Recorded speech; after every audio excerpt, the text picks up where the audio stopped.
안녕하세요. 건물주의 재산을 함께 고민하는 건물주톡 대표 김용남 회계사입니다. 건물주톡 김도균 이사입니다. 자, 여러분이 다 저도 마찬가지지만 종부세를 부담하고 계시죠. 생각보다 금액도 크고 근데 이제 뭐 종부세 그러지만 내용이 어떻게 되는지 정확하게 계산이 어떻게 되는지 잘 모릅니다. 그리고 모든 부동산이 그러면 다 종부세 과세 대상이냐 꼭 그렇지도 않거든요. 그래서 요것들을 좀 저희가 자세히 설명드리고 그다음 이제 종부세에서도 합산배세처럼 종부세를 줄일 수 있는 방법들이 있어요. 근데 이제 종부세가 어떻게 과세되는지를 알아야 줄이는 방법도 여러분이 하시겠죠. 그래서 먼저 종부세 과세되는 방법에 대해서 저희가 자세히 설명을 드릴 거고요. 그 다음에 종부세를 줄일 수 있는 여러 가지 방법, 합산배제라든가 부부 공동소유의 경우 그런 것들에 대해서 별도 영상에서 차례대로 설명을 드리겠습니다. 먼저 복잡한 종부세에 대해서 저희가 자세히 좀 알아보겠습니다.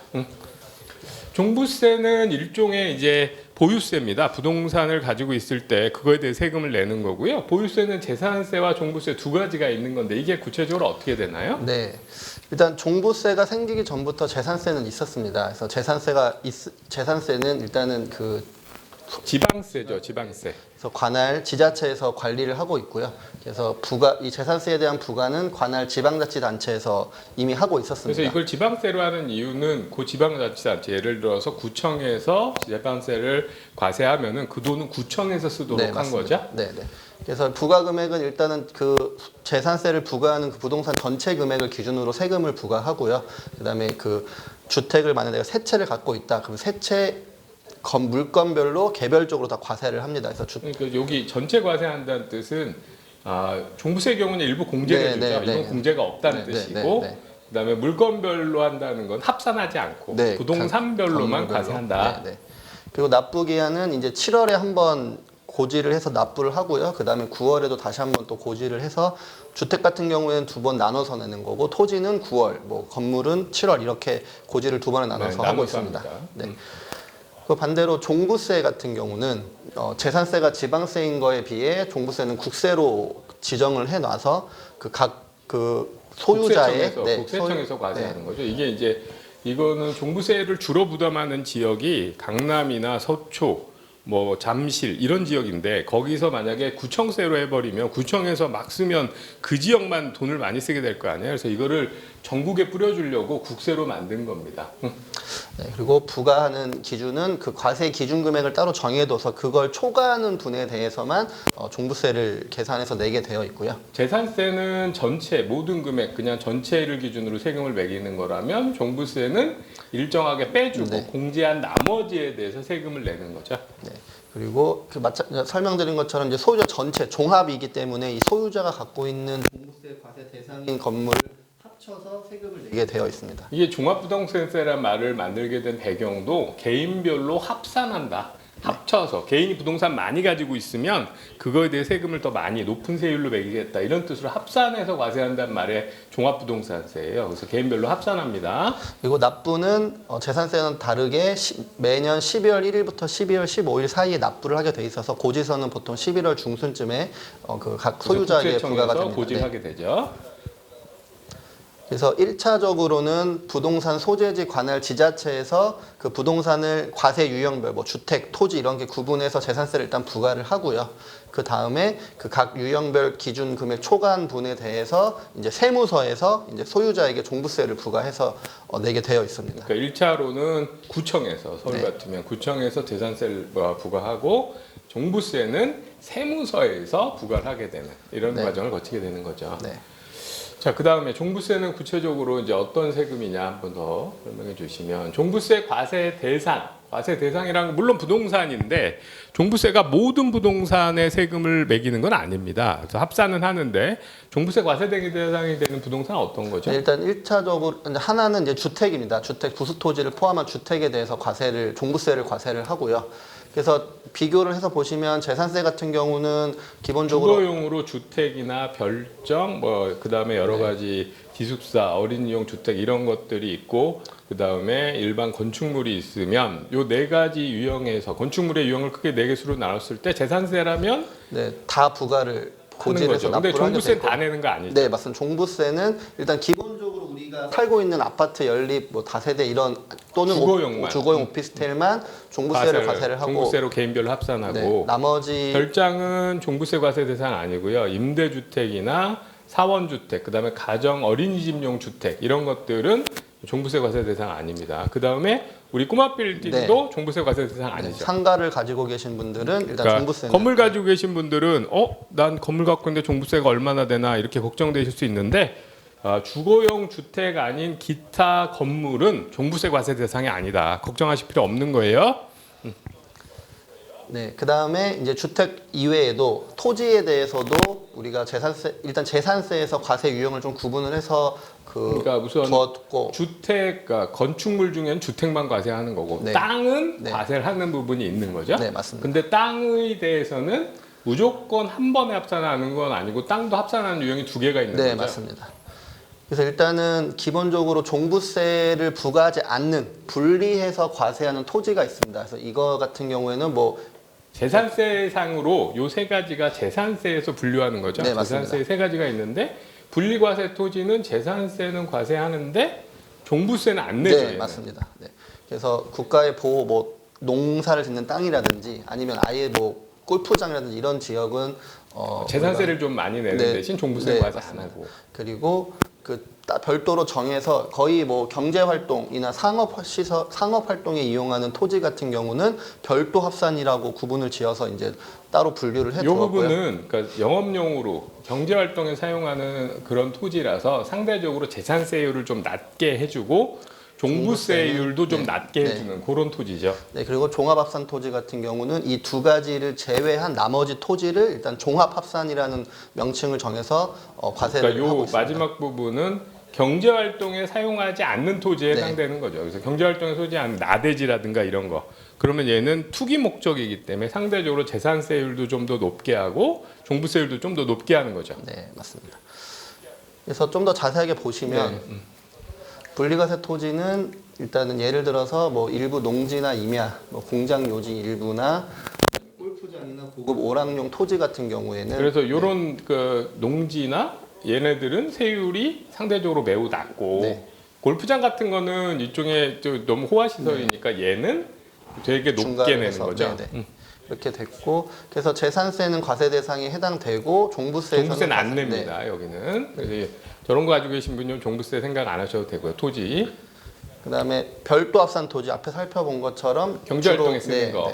그래서 일반적인 건축물의 부속 토지라든지 뭐 아니면 이 인허가를 이미 받은 사업용 토지 같은 경우는 별도 합산 토지라고 구분을 해서 그러니까 우리 꼬마 빌딩 가지고 있을 때 건축물은 종부세 안 내고 네. 대신에 토지부는 종부세 부담이 있다. 네, 네. 그리고 근데 이제 이것도 공제액이 크기 네, 때문에 네, 네, 네. 일반적으로 꼬마 빌딩 거의 해당 사항이 없죠. 이게 네, 80억 맞습니다. 정도 되니까. 네네. 그래서 재산세 과세 대상이면서 종부세 과세 대상입니다. 그리고 분리과세와 별도 합산을 제외한 나머지 종합산 토지 같은 경우에는 일단은 뭐 나대지라든지 잡종지 그다음에 이런 분리과세 분리과세가 되지 아닌- 않는 네. 예외적으로 갖고 있거나 이래서 이거는 주로 그 투기 목적에 해당되는 걸로 판단되는 토지에 해당되는 겁니다. 네. 그리고 분리나 별도 합산 같은 대상 중에서 기준을 초과하는 토지도 해당되고요. 그다음에 그 주택건설 사업자 일정한 주택 신축용 토지도 그 종합산 토지의 대상이 됩니다. 그래서 재산세 과세 대상이면서 종부세 과세 대상인데 다음에 설명드리겠지만 일정 부분의 이 주택건설 사업자의 신축용 토지 같은 경우는 합산 배제라고 해서 그 혜택을 또 받을 수 있어서 그러니까 이 부분은 원래는 재산세 기준의 분류예요. 네. 재산세 기준의 분류로 종합합산 토지가 있긴 한데 종부세의 경우에는 요 주택 건설업자가 주택 신축용으로 사용한 토지 부분은 종부세 과세는 안 하겠다. 네, 네. 그런 얘기죠? 그래서 뭐 한 번 더 정리를 하면 토지를 한번 네, 네. 정리하시면 일단 분리과세나 별도 합산이나 종합합산이나 모두 재산세는 다 과세가 되는 것을 세율이 확인할 서로 수 다르고. 있으시고요. 네. 그래서 분리과세는 낮은 세율로 재산세 과세하되 종부세는 과세를 하지 않고요. 그다음 별도 합산 토지 같은 경우도 종부세를 과세는 하나 기준금액이 높고 세율도 좀 상대적으로 낮게. 이거 영업활동에 네. 쓰니까 세율도 낮고 공제되는 금액도 많게. 네. 요 종합합산 같은 경우에도 일단 재산세 과세 내고 종부세도 과세를 하지만 일정 주택 신축용 토지 같은 경우에는 과세를 하지 않고 요 나머지 부분은 좀 공제액도 작고 세율도 높죠. 네, 맞습니다. 그다음에 종부세는 기준 누가 내야 되는 거예요? 네, 그래서 당연히 법에서 정해서 하는 거니까 일정한 소유주가 기준을 내는 거죠. 네, 맞습니다. 근데 기중에 소유주가 여러 명 있을 수 네, 있잖아요. 그래서 딱 일정 시점을 정해서 6월 1일 매년 6월 1일 현재 이 주택 내지는 종부세 과세 대상 토지를 보유하고 계신 분들이 부동산을 계산이 되고요. 6월 1일 현재 등기상 소유주로 돼 있는 사람, 그 네, 사람이 맞습니다. 내는 거죠? 네, 맞습니다. 그래서 일단은 그 과세 유형별 공시가격 전국 그다음에 합생 이제 그 기준이 있고, 근데 그 기준으로 부동산 갖고 있더라도 무조건 내는 건 아니고 여기 공제되는 금액이 있으니까 공제되는 금액을 넘어서는 네. 부분에 해당되는 금액이 있는 사람만 낸다, 뭐 이 얘기죠. 맞습니다. 그래서 재산세를 내고 있었던 분들 중에서 대상되는 부분만 네, 이 종부세 납세 의무가 있습니다. 그러면 종부세 계산에 대해서 좀 설명해 주시죠. 네. 일단 저희가 그 종부세를 내기 위해서는 그 일정한 그 부동산의 그 기준 금액을 정해 두어야 하는데요. 일단은 우리가 주택 같은 그러니까 저희가 종부세 과세 대상인 그 유형 분류를 주택, 그다음에 종합 합산 토지, 별도 합산 토지 이렇게 세 가지로 분류를 하고 각 분류별로 그 각국에 소유하고 있는 그 공시 가격을 다 합칩니다, 일단. 그래서 주택은 주택끼리, 종합 합산끼리, 별도 합산끼리 합쳐서 일단 전체 금액을 합계를 낸 다음에 주택 같은 경우에는 6억 원을 일단 기본적으로 공제를 해줍니다. 다만 주택이 1세대 1주택자인 경우에는 11억 원을 공제를 해주고요. 그 다음에 별도 합산 토지 같은 경우는 그 상업활동이나 경제활동 이용하는 거기 때문에 공제 금액을 80억 원을 잡아줘서 80억 원이 넘어가는 분들만 이제 종부세를 그러니까 꼬마 빌딩을 갖고 계시면 꼬마 빌딩에 우선 건축물은 종부세 과세 대상이 아니고요. 그다음에 그 꼬마 빌딩 토지 부분은 이제 또 별도로 종부세 과세 대상이 되긴 하는데 그 토지의 전체 여러분이 개인적으로 가지고 있는 뭐 본인 소유의 토지를 다 공시가격 기준이에요. 시가가 아니라 공시가격 기준을 합쳐서 합친 금액 중에 80억을 넘긴 부분만 종부세 과세 대상이 되는 거예요. 그래서 꼬마 빌딩 중에서 영업용으로 사업 목적으로 사용하고 있는 꼬마 빌딩 가지고 계시면 거의 별도 합산 쪽에 해당되는 걸로 세금 낼 일은 없을 거다. 그렇습니다. 네. 종부세 과세되지는 않는다. 이렇게 보시면 되고. 네, 그리고 종합합산 토지 같은 경우는 공제 금액을 5억 원 정도만 둬서 대부분 과세가 좀 될 수 있도록. 요거는 이제 수익 창출 목적, 영업 활동이 아니고 투기 목적으로 보유하니까 공제액을 좀 작게 준 거죠. 네, 맞습니다. 그다음에 이제 주택은 6억 해주는데 1세대 1주택이라면 11억까지 높여준다. 그래서 요 세 가지를 각각 세금 계산하는 기준 금액으로 정하는 거죠. 네, 맞습니다. 다만 주택 같은 경우는 차감한 금액이 60%를 기준으로 하고 나머지 토지 같은 경우는 그냥 계산된 금액 전체를 기준으로 그러니까 해서 주택은 좀 더 혜택을 주기 위해서 이렇게 계산된 금액에다 그대로 세율 곱하는 게 아니라 네. 예를 들어 10억짜리면 15억짜리다. 그럼 1세대 1주택이 11억 빼면은 4억이 남고 4억의 60%만 가지고 종부세를 내게 네, 계산하게 맞습니다. 되는 거죠. 네. 그리고 토지는 그냥 그건 계산된 금액 그대로 그대로 적용을 100% 하고요. 세금 네. 계산되는 대상이 되는 거고. 그다음 세율은 각각 요 세 개가 세율이 다르죠. 네, 맞습니다. 그래서 주택 같은 경우는 일단은 일반적인 경우, 그러니까 1주택자나 경우가 일반적인 있고, 경우고 이제 3주택, 다주택자의 경우 세율이 좀 달리 계산되면서 누진되고요. 네. 그다음에 이제 종합합산 투기 목적으로 보유한 부동산에 해당되는 거는 세율이 1%부터 3%고, 그다음 별도 합산 수입 영업 활동에 쓰는 토지 부분은 80억 공제하고 남은 부분에 대해서 네. 예를 들어 200억까지면 0.5%니까 대부분 뭐 80억 공제하고 200억 하면 이 안쪽에 들어가실 거고 네. 그러면 0.5% 정도의 종부세를 내신다. 근데 뭐 부동산을 공시가격, 공시지가 기준으로 해서 80억 공제하고도 세금을 내신다면 뭐 부러운 거죠. 부러운 거라서 뭐 이렇게 됩니다. 네. 그래서 일반적으로는 이쪽은 대부분 해당이 없을 거고 주로 여기가 주로 맞습니다. 과세되는 거죠. 네. 그래서 그 과세 기준 금액에 세율 곱해줘서 세액을 일단 계산을 하게 되면 이제 요 세 가지 각각의, 각각의 세액을 합쳐서 합친 금액이 이제 전체 금액이 되는 거고. 다만 우리가 재산세를 7월이나 9월 중에 이미 내셨잖아요. 그래서 그런 부분들은 약간 그 전체 우리가 재산 종부세를 부과하는 그 부동산 가액 중에 재산세 종부세 부분만 세금을 그러니까 내야 되기 때문에 요 부동산 부분에 종부세라는 게 보유세니까 그 보유세 중에 이미 앞에 기중에 12월 전에 재산세 낸 부분이 있잖아요. 그러면 그 재산세 낸 부분도 보유세니까 재산세 부분을 뺀 나머지만 추가로 내라 이렇게 과세하겠다는 거예요. 네, 맞습니다. 그래서 요 종부세 대상되는 부동산에 해당되는 재산세는 빼주죠. 네, 맞습니다. 그래서 이중과세를 좀 막아주는 피하게 거죠. 막아주는 거. 그래서 그것까지 차감한 금액이 일단 우리가 이제 내야 되는 세금이 일단 1차적으로 계산이 끝납니다. 그래서 요거 합치면 우리가 이제 산출세액이라고 전체 세액이 나오고 근데 그걸 또 그거 다 내는 건 아니죠. 네, 주택은 또 공제해 주잖아요. 네, 그래서 일단 주택은 기본적으로 사람들이 사는 거기 때문에 그러니까요. 그대로 세금을 좀 낮춰주려는 그 목적을 좀 달성하기 장기 위해서 보유 우선 네. 공제해 주고 장기 보유에서 5년, 10년, 15년 기준으로 이 산출된 세금에서 또 공제라고 해서 공제를 깎아주는 게 있고요. 그다음 나이가 많은 분들이 오래 사셨으면 네, 그 부분도 좀 공제를 해줘서 네. 80%까지 네. 공제해 줄 수 네, 있는 거죠. 그러니까 전체 합쳤을 때 80% 80%까지만 네, 공제해준다. 해당되고 토지 같은 경우에 이런 공제는 없습니다. 그러면 이제 계산이 다 끝났느냐가 아니고 그 다음에 대부분 여기서 끝나는데 네. 끝나는데 이제 일부 한번 또 한도를 두는 거죠. 네, 그래서 세부담이 작년 대비 또 과도하게 고지되는 걸 좀 막아주고자 일반적으로는 150%. 그러니까 작년에 종부세로 1,000만 원 내셨으면 금년에는 일반적인 주택 이외의 토지라면 1,000만 원 내셨으면 1,500만 원을 넘어선다면 1,500만 원까지만 종부세를 과세하겠다. 네, 근데 조정 대상 지역이 2주택자나 아닌 다른 그냥 3주택자 같은 경우 300%까지 그러니까 3배 올라가는 것까지는 내라. 넌 투기 목적이니까 주택의 경우에는 이렇게 하겠다는 거죠. 그래서 이 세부담 상한까지 고려하고 난 나머지 금액을 이제 우리가 그 최종적으로 12월 1일부터 12월 15일 사이 납부를 하게 되어 있습니다.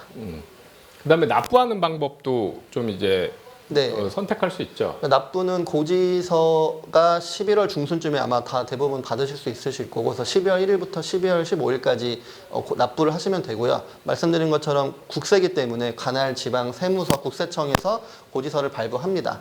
근데 다만 우리가 합산 배제를 하거나 아니면 나는 또 내가 계산한 게 더 맞는 것 같다라고 하시면 신고로도 납부하실 수가 있으니까. 그러니까 일반적으로 고지인데 일부 내가 공제를 더 받고 싶거나 그런 사람들은 추가적으로 신고할 수 있다는 거죠. 그리고 다만 그 최종적으로 납부할 세액이 250만 원 넘어가는 경우에는 그 6개월 이내 연장이 돼서 초과되는 500만 원까지 250만 원 초과 250만 원 이하인 부분은 그 초과 금액만 나중에 분납을 하실 수 있으시고 500만 원 넘어가시면 그 전체 세액에서 50%까지는 내고 나머지 50%는 그 분납해서 다음 좀 더 부담을 일시적으로 좀 해결해주는 그런 제도도 있으니까 이런 그러니까 대상들은 250만 원 넘으면 너무 대부분 주택 갖고 계신 분들이 이제 부담하니까 어느 12월 달 갑자기 250만 원 넘는 거 뭐 1,000만 원 내면 이거 너무 부담스럽잖아요. 그래서 그거를 좀 잘라서 분할해서 납부하는 방법이 있으니까 혹시 종부세 고지서 받으시고 너무 금액이 크다 싶으시면 지금 이 부분 다시 한번 보시고 분납하는 방법으로 해서 부담을 좀 줄이시기 바랍니다. 그래서 여기까지가 이제 종부세 계산 과정 설명드린 건데 종부세 계산 과정이 생각보다 되게 복잡하죠? 근데 나름 합리적으로 한 부분은 있어요. 근데 이제 다만 세율을 너무 높게 해서 부담을 갑자기 키운 그런 문제가 있긴 하죠. 그래서 계산 구조는 이렇게 된다. 그래서 여러분의 종부세를 이런 방식으로 계산하는데 이게 이제 여러분이 직접 신고하면 계산 과정을 다 정확하게 아셔야 되는데 신고가 아니라 이런 과정을 거쳐서 국세청에서 프로그램 돌려갖고 그냥 금액을 정해주다 보니까 여러분이 이게 어떻게 계산되나 조금 당황스럽죠. 그래서 지금 혹시 종부세가 나한테 고지되는 게 어떻게 되는지 궁금하시면 지금 영상 다시 한번 보시면서 과정을 보시면 됩니다. 네, 수고하셨습니다.